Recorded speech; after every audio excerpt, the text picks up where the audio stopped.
के किनारे बसे एक छोटे से गांव के लोगों के बीच एक रहस्यमयी कहानी पीढ़ियों से सुनाई जाती थी। कहते थे कि रात के घने अंधेरे में जब चांद अपनी चांदनी फैलाता और लहरें हल्की गुनगुनाहट करती, तब समुद्र से एक सुंदर स्त्री निकलती थी। उसका रूप इतना अद्भुत था कि जो भी उसे देखता उसकी आंखें ठहर जातीं। वह स्त्री न केवल सुंदर थी बल्कि रहस्यमयी भी। उसके लंबे काले बाल उसकी कमर तक बहते थे।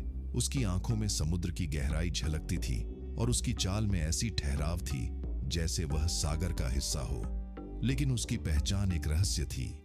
गांव के कुछ बूढ़े लोग कहते थे कि वह सागर की देवी थी, तो कुछ कहते थे कि वह एक शापित आत्मा थी जो रात के अंधेरे में अपनी प्यास बुझाने निकलती थी।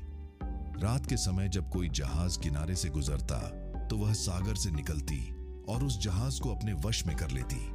उसके कदमों की आहट से लहरें शांत हो जाती और जहाज के नाविक उसकी ओर खींचते चले जाते। वह केवल उन पर ध्यान देती जो उसे सबसे सुंदर और आकर्षक लगते। उस रात भी सागर शांत था। गांव के लोग अपने घरों में सो रहे थे। एक बड़ा जहाज समुद्र की लहरों पर तैरता हुआ गांव के पास से गुजरा। जहाज पर एक युवक था जिसका नाम अर्जुन था। अर्जुन एक साहसी नाविक था जिसने कई यात्राएं की थीं, लेकिन वह उस रात अजीब सा बेचैन महसूस कर रहा था। समुद्र की लहरों में कुछ अज्ञात खिंचाव था जो उसे अपनी ओर बुला रहा था। तभी अर्जुन ने एक हल्की आवाज सुनी। उसने मुड़कर देखा तो एक स्त्री जहाज के पास पानी से निकलती हुई दिखाई दी। उसका रूप ऐसा था जैसे चांदनी को सजीव कर दिया गया हो। अर्जुन उसकी ओर खींचता चला गया। स्त्री ने उसकी ओर देखा और हल्के से मुस्कुराई। उसकी मुस्कान में एक अजीब सी कशिश थी जो अर्जुन को और भी करीब ले आई। वह स्त्री अर्जुन के करीब आई और उसके कानों में फुसफुसाई, तुम मेरे हो। उसकी आवाज समुद्र की लहरों की तरह गूंज रही थी। अर्जुन ने खुद को रोकने की कोशिश की, लेकिन वह उसकी आंखों में डूबता चला गया। स्त्री ने उसका हाथ पकड़ा और उसे समुद्र में खींच लिया।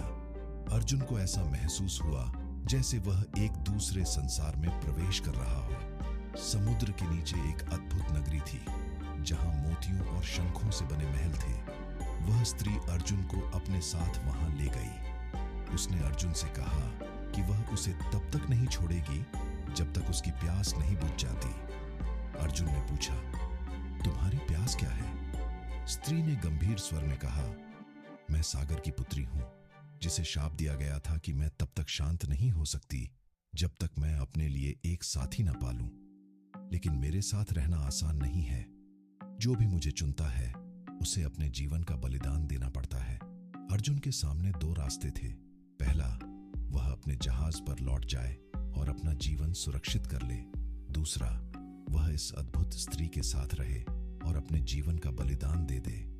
अर्जुन ने कुछ देर सोचा और फिर कहा, यदि तुम्हारा साथ मुझे अपनी आखिरी सांस तक सुकून देगा तो मैं तुम्हारे साथ चलने को तैयार हूं। स्त्री की आंखों में पहली बार खुशी की चमक दिखाई दी। उसने अर्जुन को गले लगाया और समुद्र की गहराइयों में उसे अपने साथ ले गई। अगली सुबह गांव के लोगों ने देखा कि अर्जुन का जहाज किनारे पर खाली खड़ा था, लेकिन अर्जुन का कोई पता नहीं था। कहते हैं, अर्जुन ने सागर की उस सुंदर स्त्री के साथ जीवन का अंत कर दिया।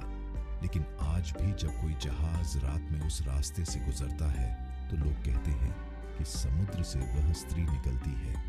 वह अब भी अपनी प्यास बुझाने के लिए किसी को खोजती है। सागर की लहरें उसकी कहानी को हर रात सुनाती हैं और उसका रहस्य कभी समाप्त नहीं होता।